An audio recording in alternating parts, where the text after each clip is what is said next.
Hello and welcome to our channel Current Affairs Updated. I am Abhishek Singh Baghel. We were dealing with modern Indian history और उस series में we were dealing with the Governor Generals and Viceroys. तो कल हमने जो previous lecture था उसमें दो गवर्नर जनरल्स और वाइसरॉय से डील कर लिया था. एक थे आपके बहुत इंपॉर्टेंट रॉबर्ट क्लाइव और एक थे बहुत इंपॉर्टेंट वॉरेन हेस्टिंग्स. तो कल के दोनों बहुत इंपॉर्टेंट थे. आज हमारे पास दो हैं. एक है लॉर्ड कॉर्नवालिस जो कि बहुत ज्यादा इंपॉर्टेंट है और एक है जॉन शोर जिनकी इंपॉर्टेंस इतनी नहीं है बट स्टिल क्रोनोलॉजी में आते हैं अगर तो कभी कई बार अरेंजमेंट अगर कभी आ गया एग्जाम्स का नेचर जैसे डायनेमिक हो रहा है कोई भी स्टेट पब्लिक सर्विस हो या यूपीएससी तो काफी डायनेमिक है स्टेट पब्लिक सर्विसेज भी डायनेमिक हो रहे हैं तो डायनेमिक नेचर में कई बार हो सकता है कि पॉलिसी वाइज कर दें या ये ऐसा कर सकते हैं कि क्रोनोलॉजी दे दें कि कौन सा गवर्नर जनरल पहले आया तो उधर पे आपको जो है थोड़ी सी हेल्प मिल जाएगी. अभी रिसेंटली ऐसा देखा भी गया है कि एक बार जो है उन्होंने पूछ लिया था रिवोल्ट दे दिए थे सारे कि इंडिगो रिवोल्ट कब हुआ सन्यासी रिवोल्ट कब हुआ ये कब हुआ वो कब हुआ और फिर 2017 वाले यूपीएससी के पेपर में क्या किया they gave simultaneous what they gave the books written on those revolts like सन्यासी रिबेलियन में आनंद मठ लिखी गई थी तो वो नील विद्रोह में नील दर्पण लिखी गई थी तो वो तो they gave them to arrange them in the chronology. तो अगर थोड़ा सा ब्रेन यूज करना था कि अगर आपको पता है क्रोनोलॉजी किसका या तो इवेंट्स का या क्या कहते हैं रिवोल्ट्स का तो वो बुक्स क्लियर हो जाएंगी. तो सिमिलरली अगर किसी एक गवर्नर जनरल की पॉलिसी दे दी जाए या गवर्नर जनरल का टाइम पीरियड दे दिया जाए या उनको क्रोनोलॉजी में अरेंज करना हो तो दोनों चीजें पता होंगी तो आप उनको क्रोनोलॉजी में बहुत सही से अरेंज कर पाएंगे. तो चलिए let's now begin with our lecture. तो सबसे पहले we are going to deal with Lord Cornwallis. Lord Cornwallis का time period is 1786 to 1793. He is most known for the permanent settlement of land revenue और the zamindari system या हिंदी में कहें तो स्थायी बंदोबस्त. तो थोड़ा सा ये परमानेंट सेटलमेंट को पढ़ लेते हैं. परमानेंट सेटलमेंट में कई बार जो है क्वेश्चंस बन जाते हैं. ये जो परमानेंट सेटलमेंट था it was introduced by Lord Cornwallis with the help of sir John शोर. अब हो क्या रहा था कि भाई इंडिया में इनको जमींदारी राइट्स मिल गए थे तो अब उनको पूरा जो है लैंड रेवेन्यू भी कंट्रोल करना था.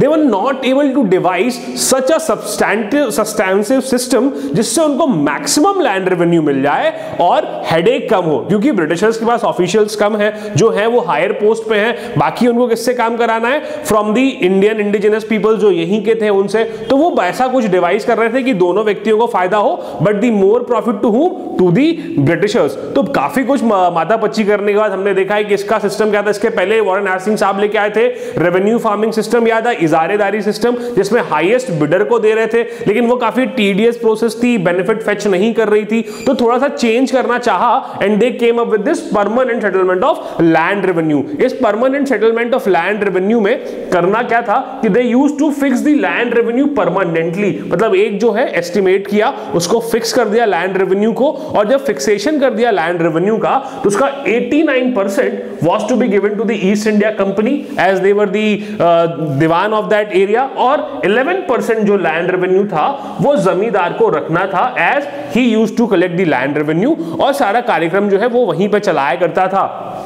अब देखिए तो जब भी ये आपको क्या करते थे कि they used to issue pattas of those land या एक तरह से एग्रीमेंट कर लिया उस जमींदार के साथ और उसको जो है परमानेंट ओनर बना दिया उस लैंड का कि भाई you are the permanent owner. जब तक आप क्या करते रहोगे लैंड रेवेन्यू देते रहोगे till then you will remain the owner of that land. और जो उस लैंड में पहले से काबिज था he was made as tenant.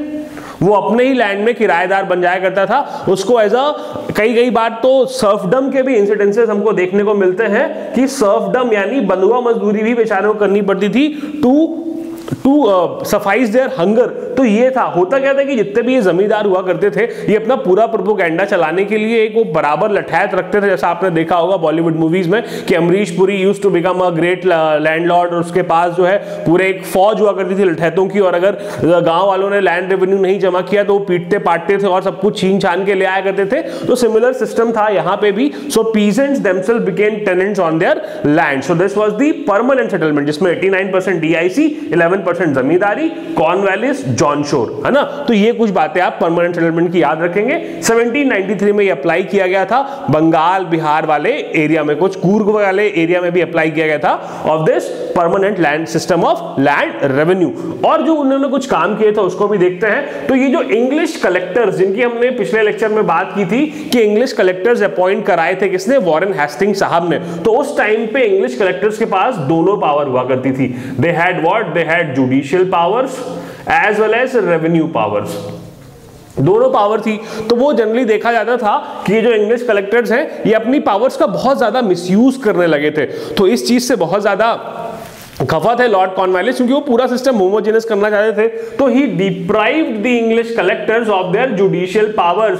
अब जो इंग्लिश कलेक्टर्स थे वो केवल क्या बच गए, revenue collectors. They were now no more having the what, judicial powers. Judicial powers उनके पास अब नहीं रह गई थी। फिर साथ ही साथ ये हो क्या रहा था कि जो भाई भतीजावाद सिस्टम है या नेपोटिज्म है, वो नेपोटिज्म काफी चल रहा था ईस्ट इंडिया कंपनी की ब्यूरोक्रेसी में, है ना। तो पूरा एक सिस्टम, एक ट्रांसपेरेंट सिस्टम तो था नहीं, जिसको मन हुआ करता था उसको अपॉइंट कर लिया करते थे। एक सॉर्ट ऑफ पैट्रोनेज सिस्टम था, है ना। पॉलिटी में हम आगे भी देख भी लेंगे कितने टाइप्स ऑफ रिक्रूटमेंट होते हैं। तो वो जो है एक तरह से पैट्रोनेज सिस्टम था, जो आपका व्यक्ति है आप उसको अपॉइंट करवा दिया करते थे। जब आप उसको अपॉइंट करवा दिया करते थे तो वो अपने हिसाब से काम करता था। तो थोड़ा बहुत ब्यूरोक्रेसी में स्ट्रक्चरल जो है वो फ्लॉज थे। तो स्ट्रक्चरल फ्लॉज को सुधारने के लिए लॉर्ड कॉर्नवालिस साहब ने क्या किया कि he made merit as the basis to come under the civil services. तो थोड़ा सा अपॉइंटमेंट मेरिट बेसिस पे कर दिया। साथ ही साथ सिविल सर्वेंट्स को मना कर दिया कि they will not engage in private trade. उनकी सैलरी और अलाउंसेस बढ़वा दिए,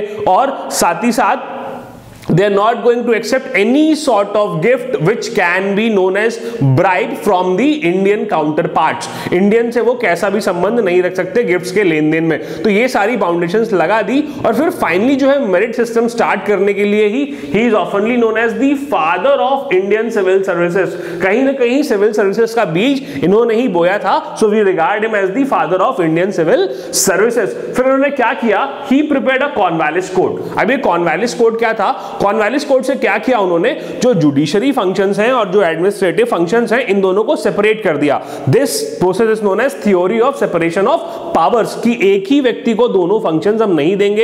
एक व्यक्ति को जुडिशरी नहीं देंगे और एक व्यक्ति को क्या नहीं देंगे, एडमिनिस्ट्रेटिव नहीं देंगे। अलग अलग लोगों को जो दे देंगे, है ना, थोड़ा सा डिसेंट्रलाइजेशन करेंगे। तो वो जो सिस्टम था, this theory of separation of power, तो इसी पे बेस था ये कॉर्नवालिस कोड। और ओरिजिनली ये theory of separation of power एक पॉलिटिकल साइंटिस्ट ने दिया था। उस पॉलिटिकल साइंटिस्ट का नाम था मॉन्टेस्क्यू। तो उनकी ये theory of separation of powers थी, जिसका यूज करके उन्होंने कॉर्नवालिस कोड बनाया और दोनों चीजों को जो है सेपरेट कर दिया। अगली बात देखते हैं, ये जो पुलिस थानाज हैं, इनके एस्टैब्लिशमेंट का जो श्रेय है ये भी लॉर्ड कॉर्नवालिस साहब को जाता है। ही एस्टैब्लिश पुलिस थाना in every 20 kilometre squares of area, और ये पुलिस थाना जो है एक दारोगा के अंडर में होगा।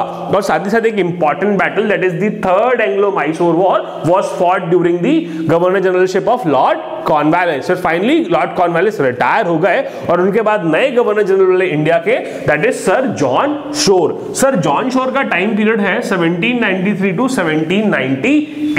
ठीक है, ये इनका टाइम पीरियड है। और इन्होंने, जैसे मैंने बताया कि दो व्यक्ति रिस्पॉन्सिबल थे फॉर द कंपाइलेशन ऑफ या for the creation of permanent settlement या जमींदारी सिस्टम, तो उनमें एक ये भी थे। So he was also helping in during the compilation of permanent settlement of land revenue.